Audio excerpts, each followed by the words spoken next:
அனைவருக்கும் வணக்கம். தொடர்ந்து உலர் திராட்சை சாப்பிட்டு வருவதால் என்ன பயன்கள் என்பதை பற்றி பார்ப்போம்.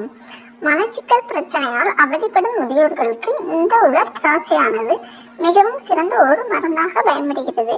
தினமும் இதனை சாப்பிட்டால் மலச்சிக்கல் பிரச்சனை தீரும். உலர் திராட்சையை சர்க்கரை நோயாளிகளும் தாராளமாக சாப்பிடலாம். ஏனெனில் இதில் நார்ச்சத்தும் இருப்பதால் உடலில் உள்ள கொழுப்பை குறைக்கும். இரத்தத்தில் உள்ள சர்க்கரையை கட்டுக்குள் வைக்கவும் திராட்சை உதவுகிறது. உலர் திராட்சையில் தாமிர சத்துக்கள் உள்ளதால் இரத்தத்தில் உள்ள சிவப்பணுக்களின் எண்ணிக்கையை அதிகரிக்கும். இதை சாப்பிடுவதால் எலும்பு மஜ்ஜைகள் வலுப்பெறும். தொடர்ந்து சாப்பிட்டு வந்தால் இதய துடிப்பு சீராகும். கருவில் இருக்கும் குழந்தைக்கு தேவையான அனைத்து சத்துக்களும் தாய் மூலமாகத்தான் கிடைக்கும். அதனால் கர்ப்பிணி பெண்கள் பாலில் உலர் திராட்சை சேர்த்து கொதிக்க வைத்து சாப்பிட்டு வரும்போது எந்த ஒரு குறை இல்லாமல் ஆரோக்கியமான குழந்தை பிறக்கும்.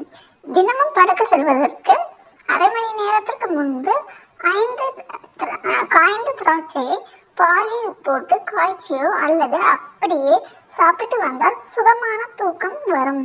இரத்தத்தில் ஹீமோகுளோபின் அளவு குறைவாக இருப்பவர்கள் உலர் திராட்சையை உட்கொண்டால் இரத்த சுவை குணமடையும். இதில் உள்ள தாமிர சத்துக்கள் இரத்தத்தில் சிவப்பணுக்களின் எண்ணிக்கையை அதிகரிக்கும். மஞ்சள் காமாலை நோய் உள்ளவர்கள் தினமும் 2 வேளை உலர் திராட்சையை சாப்பிட்டு வர மஞ்சள் காமாலை நோய் குணமடையும். இதனை வெறுமனமாகவும் சாப்பிடலாம். உடல் நச்சு நீங்கும். உடலில் நச்சு பொருட்கள் அதிகமாக குவிந்தால் பல நோய்களின் ஆபத்து அதிகரிக்கிறது. தொடர்ந்து உலர் திராட்சை தண்ணீர் குடிப்பவர்களில் உடலில் உள்ள நச்சுக்கள் அவ்வப்போது வெளியேறும். மேலும் கல்லீரலை ஆரோக்கியமாக வைத்திருக்கவும் உலர் திராட்சை நீர் உதவுகிறது. ஒரு நாளைக்கு எத்தனை உலர் திராட்சைகளை உட்கொள்ளலாம் என்பது பெரிய கேள்வியாக உள்ளது. ஏனெனில் அதிக திராட்சை உட்கொண்டால் அதனால் பலவித பக்க விளைவுகள் ஏற்படக்கூடும். திராட்சையை அதிகமாக உட்கொண்டால் அது உடலுக்கு தீங்கு விளைவிக்கும். ஒரு நாளில் ஊற வைத்த 8 முதல் 10 திராட்சைகளை மட்டுமே சாப்பிட வேண்டும். தேங்க்யூ ஃபார் வாட்சிங்.